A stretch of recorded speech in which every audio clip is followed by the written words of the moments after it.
Yo, rap ugutan, rap battleground sa Apocalypse, ang laban, Demon versus MG, magingay para sa laban na paparating. Yeah, shoutouts nga pala sa The Manila Collective, tsaka sa Federal KTV Bar sa pagpapayaram sa amin palagi ng venue. Shoutouts sa Laglagan, Rapture, Tulig Salitaan, Defame, Kalimbahin. Yeah. Sa kaliwa ko, galing pa ng Nueva Ecija para sa inyo. Make some motherfucking noise para kay Demon. Shoutout Demon, B-Demon Santa Rosa represent, and special shoutout nga pala sa mga bagong lisensya na mga teacher ngayon. Kapapasa lang namin ng board exam doon. Tsaka shoutout kay Boss Mico, kay Ken, kay Nathaniel, tsaka kay Steven. Territorio ng Body League. Yeah. Sa kanan ko naman, galing pa ng Binangon ng Rizal. Make some motherfucking noise para kay MG. Yeah.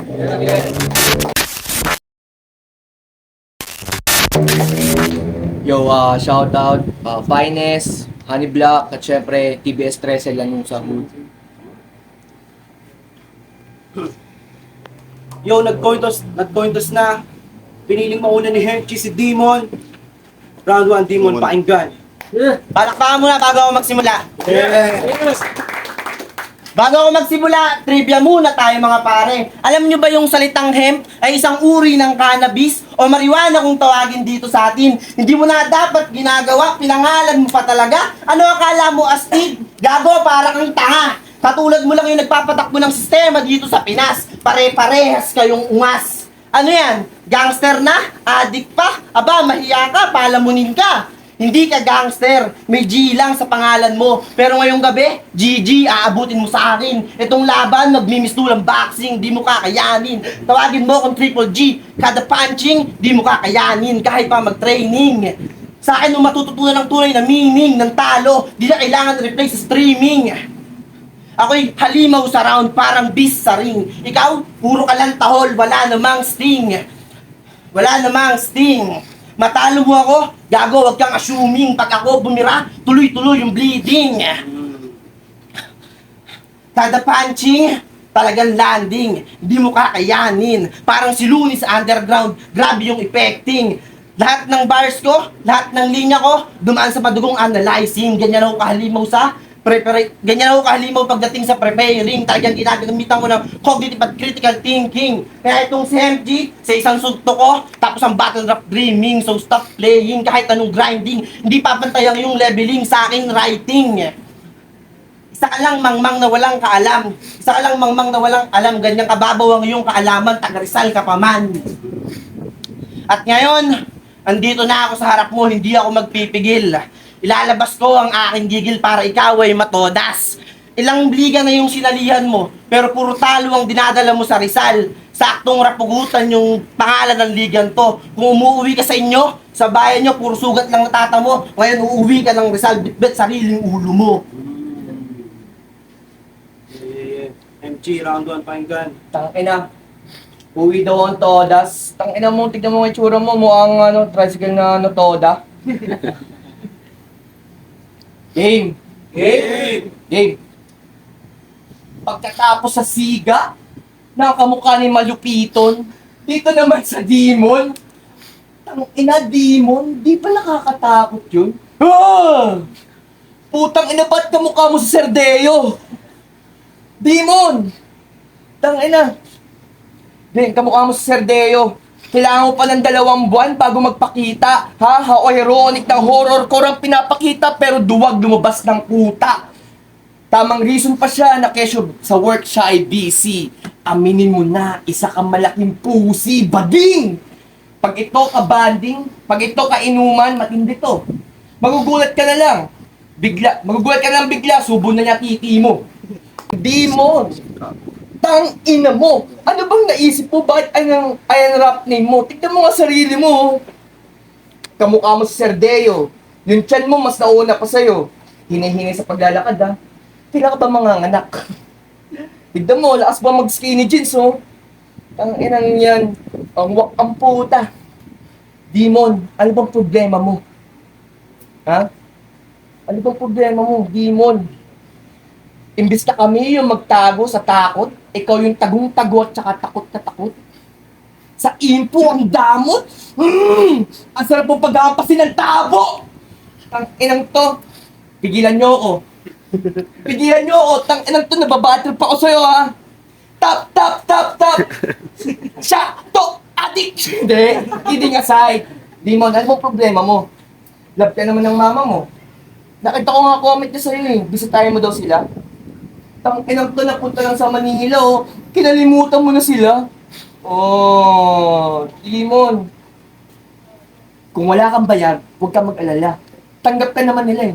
Tara, paalam natin sa kanila. Hello po, tita. Dito po si Mark Lester oh. And si Mark Lester po. Tita, kamusta po dyan sa Novicia? Tita, meron na po siyang gustong sabihin. Isa po siyang bading. Dito po sa Manila, marami na po siyang batang minulestya. Pero joke lang yon. Tita, gusto na po niyang sabihin sa inyo, ayaw na po niya kayong makita. Ano? Puro ba? Yung loob mo ba'y nadudurog ko na? Talagang sisingaw, pagbulok ang isda, kahit itago mo pa ng sobra. Para hindi na mga monat makita, kailangan mo nang ibaon sa lupa. Okay. Round 2 game. Tayo pare, sa pagkuha ng info, doon ka nagkamali. Tayo na yung sinasabihan mong dalawang nagtago, pinasa ko lang naman yung board exam habang naglilingkod sa komunidad ko.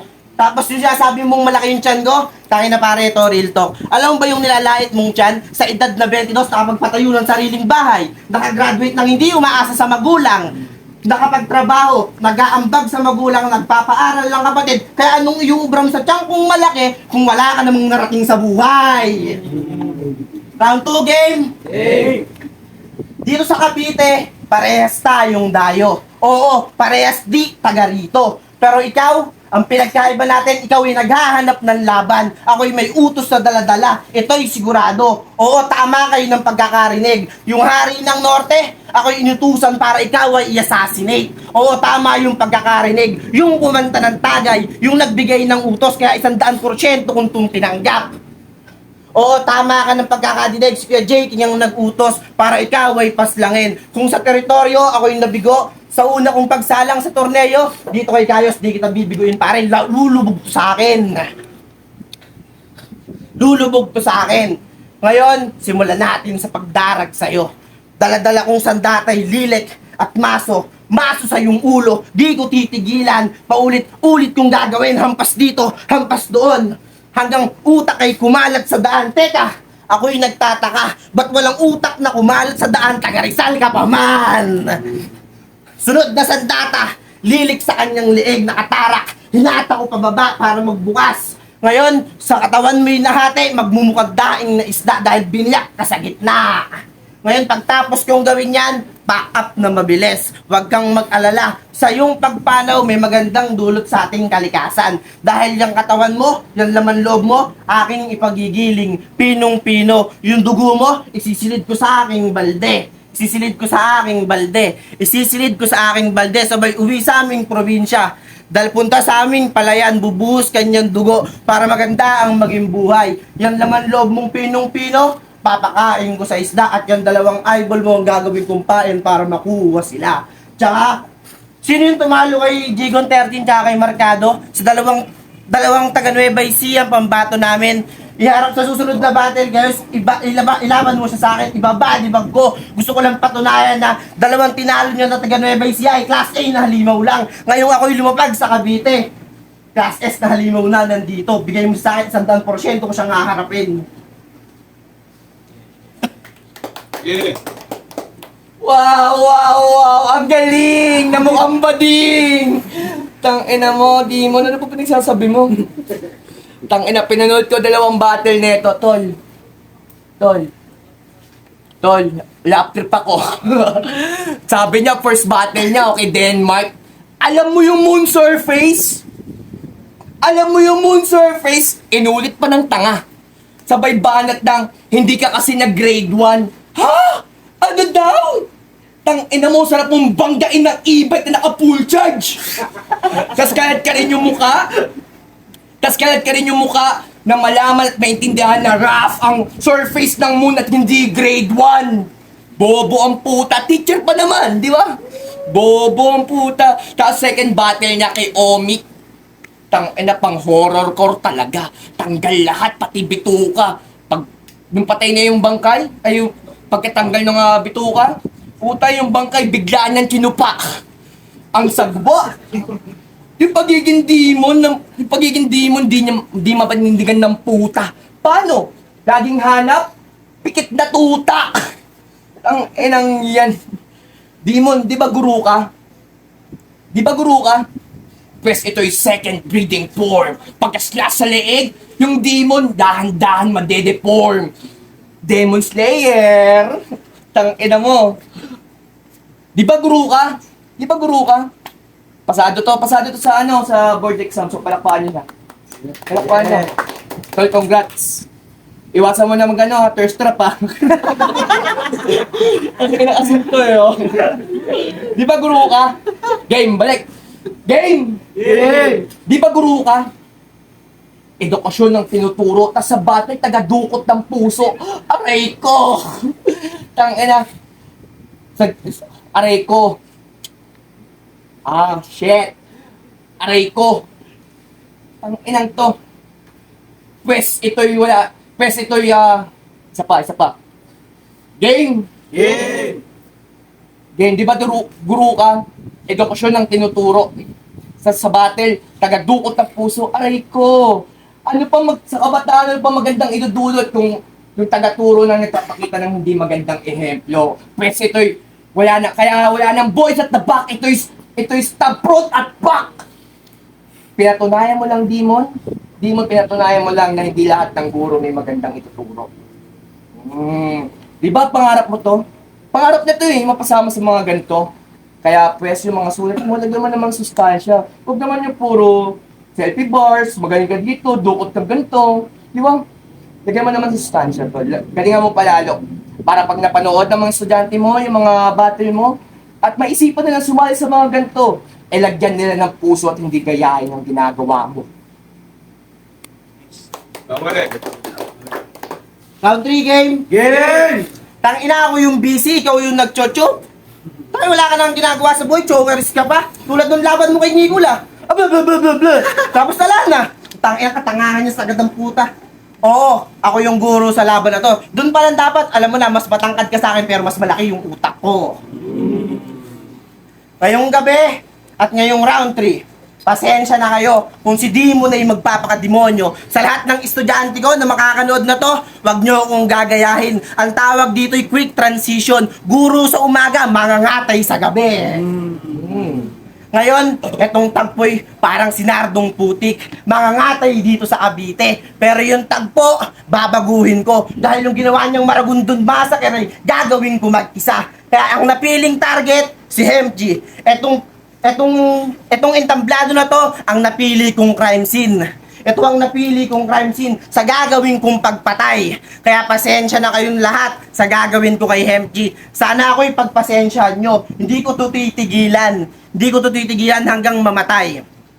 Round 3 game?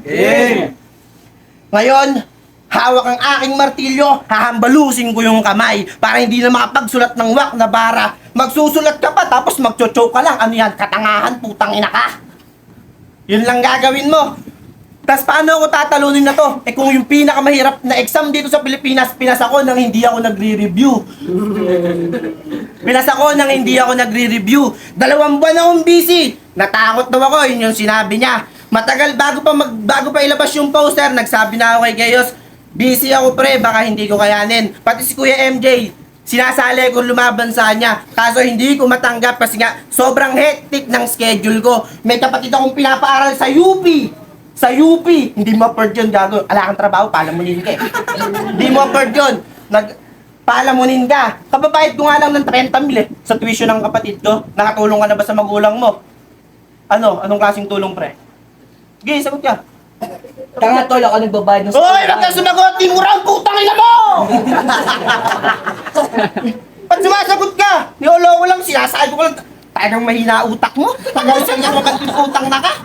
Wala ka palang gagawing matino. Diya-jamming ka lang, sasabat ka. Tangina, professional lang. Dito ka na nga lang professional. Di yung pag ginagampanan ng mabuti. Tangina, tanga! Putang ina. Tinanong niya ako. Nang susumagot na ako, nagreklamo. Bobo ang puta. Tol, alam ko naman, pre, marami kang ginagawang maganda sa pamilya mo. Ang tanging masasabi ko lang, may bahay kami sa urban at ako nagbabayad nun. Alam mo yon, Urban Deca Homes? Tanga. Kaya sabi niya, nakabili daw siya ng bahay, pero sa squam siya nakatira, di ba? Bobo ang puta. O sino ngayon mas mayabang sa ating dalawa? Oh, gago. Tangina, sabi niya, ako daw ay batugan o tamad. Tignan mo nga yung katawan mo, katawan pang tamad. Tangina, pre. Ilang oras ka tumatambay sa kusina? Tangina, pre, ha? Kaya ba mga anak, tol? Ninong ako, ha? Hindi, tirahin natin yung katawan mo. Tirahin natin yung katawan mo. Sa kusina mo ang napabayaan to. Hirap ka na ngang yumuko, ang mas nakakalungkot. Maliit na nga titi mo, hindi mo pa makita yung ulo. Tangina. Sa pag-exercise, ha? Pag-exercise, tinatamad to. Sa pagkain, sandok agad. Tanginang yan sa katakawan sa God. Sa katakawan sa God. Tangina, hindi ka na nga imbitado, nakuha mo pa maglabas ng plastic bag. Putang ina, nakuha mo pa mag-Sharon. Sa dami ng binulso, daig mo na si Doraemon. Demon, hindi ka naman nakakatakot eh. Hindi ka naman nakakatakot, Demon. Alam mo ba yun? Tignan mo yung tsura mo. Ang cute-cute mo! Hindi ka naman talaga nakakatakot, Demon. Yung pinili mong demonyo sa katawan mo ay salot. Devil name, gluttony, sa pagkain ng marami, di mapigil. Isang indikasyon niya na meron kang depresyon at sa sarili wala kang self-control. Di ba? Totoo, tol, totoo, di ba? Oo, huwag mo lang tanggi. Nakikita ko naman sa iyong pisngi. Di ba? Kaya, ngayong oras na to, yung demon ay ating i-exercise. And exercise yung demon, game! Game! I-imagine natin na nag-exercise siya. Ano, gusto niyo ba yun? Tanga na, simulan natin sa jumping jack. Tol, bawat talon niya, yung suso niya, biglang nananadyak. Putang ina mo, bupal ang puta. Magyayabang ka, tas ganyang kakalaki. Hindi, di ba, exercise, jumping jack. Try natin sa push-up. Di ba, minsan yung push-up, yung tuhod, yung nasa sahig. Pag di niya kaya, itulak yung sarili niya, di ba? Putang ina, imbis yung tuhod yun sa sahig, yung tiyan niya. Putang ina, para ang siso. Putang ina mo, ang hassle nun, pre. Tsaka kita paikutin, sasabihin ko, helicopter, helicopter. Putang ina, ang kulit mo siguro nun, tol. Umiikot ka ganun, woo! Hindi, anyway, Demon. Game. Game. Tang ina. Rap trip na ako. Lasing na kasi ako, tang inang yan. Hindi. Game, all three rounds kong inunsulto yung demon para mapalipat sa baboy, pero siya na yung mismong bumaboy. Kaya paghugot ng shotgun, rekta sa ulo, tsak, bang! Pinasabog ko ang bungo ng demonyo. Kaya tapos na pag-exorcismo. Kaya pagtapos ng gabing ito, babalik ka na sa iyong malay. Para kung marami mga pinagdadaanan mo sa iyong sa buhay, lagi mo tatandaan na siya ang lagi mong kaagapay. At kung sawa ka na sa iyong buhay, papayo ko na lang sa'yo, magbigti ka sa iyong bahay. O baka sabihin nyo, walang suntok na pumunto. Pero hindi naman talaga yun yung punto. Bakit ako magtatago? Bakit ako magtatago sa imaan niya nakakatakot kung ikaw mismo sa sarili mong aninon nagtatago? OT. Yo, Rapugutan Rap Battlegrounds Apocalypsis. Ang laban, Demon versus Hemp G. Magingay ulit para sa laban na yun, no? Ang boto ng hurado, 2-1. Make some motherfucking noise para kay Hemp G. Sige, ang layo pa ng binyahan ni Demon eh. Shoutout nga pala kayo. Dalawang buwan na kasi to. Naalagi na Anel, sobrang busy ko. Tangina. Tol, shoutout kay Demon. Sobrang solid ng gabi na to. Sobrang solid din ang pinakita niya. So, palakpakan natin yung mga guro. Guys, sobrang malaking sakripisyo yung mga ginagawa nila sa buhay. At syempre, shoutout din sa Lanusa, TBS 13, yun. At syempre sa Finest at Honey Black. So, yun. Peace. Judges. Okay, next battle tayo. Binoto ko si MG. Round 1 nakuha ni Demon. Kasi malinis na performance para sa kanya. Round 2 kay MG yung binoto ko kasi marami siyang anggulong tinamaan tsaka magaganda yung mga nasabi niya. Round 3 parang freestyle na yung kay Demon tsaka kay MG may halong rate na freestyle pero mas maganda yung atake niya. Kaya MG 2-1. Yo, ako yung isang bumoto kay MG. Preference lang siguro. Mas pang-battle lang yung sulat ni MJ tsaka yung freestyle niya. So, MG. Yeah. Yo, Jembo SB. Binoto ko ng round 1 si MG kasi kuha niya yung mga deliver tsaka yung freestyle na tinugma niya doon. Tapos sa round 2 kay Demon, kuha niya yung mga rebuttals tas punchline, tas yung mga jokes din. Tapos sa round 3 binoto ko si Demon. Tapos deliver siya yung sa deliver niya freestyle niya. Kaya binoto ko siya. Yeah.